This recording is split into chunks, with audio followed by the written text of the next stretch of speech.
आखिरकार गहना जो ठान लेती हैं वो करके ही रहती है। बात जब उनकी फैमिली की हो तो भला वो कैसे पीछे हटने वाली है। यहाँ पे जो गहना देसाई है वो अपने पति यानी अनंत देसाई को बचाने के लिए किसी भी हद तक जा सकती हैं।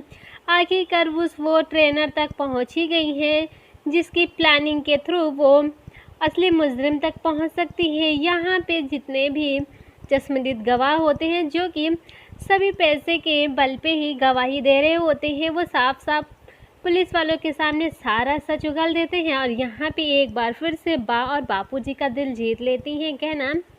यहाँ पे जो अनंत है वो भी बहुत खुश हो जाते हैं क्योंकि उन्हें भी अपनी गलती का एहसास हो जाता है, क्योंकि वो थोड़ी देर पहले बहुत ज़्यादा नाराज़ थे गहना के ऊपर।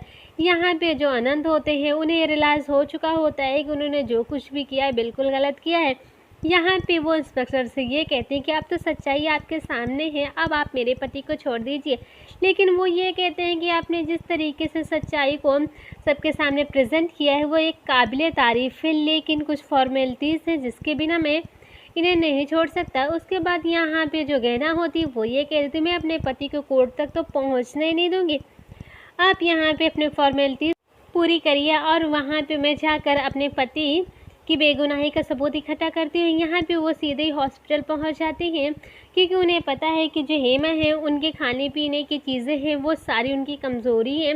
यहाँ पे वो हेमा के लिए खाने के लिए ढेर सारी चीज़ें लेकर जाती हैं और कैमरा रिकॉर्ड करके बाहर ही रख देती हैं और जो कुछ भी हेमा होती है वो सारा कुछ खाने के लिए तैयार हो जाती है, वो खा रही होती हैं क्योंकि हेमा को कुछ पता ही नहीं होता है। दूसरी तरफ यहाँ पे जो कनक होते उनके पसीने छूट रहे होते हैं क्योंकि उन्हें इस बात का डर है कि कहीं उनका नाम सामने ना आ जाए। यहाँ पे जो गहना है वो तो पहले ही समझ चुकी हैं कि ये जो कुछ भी हुआ वो सब कुछ कनक भाभी ने किया है, लेकिन वो अभी साइलेंट है।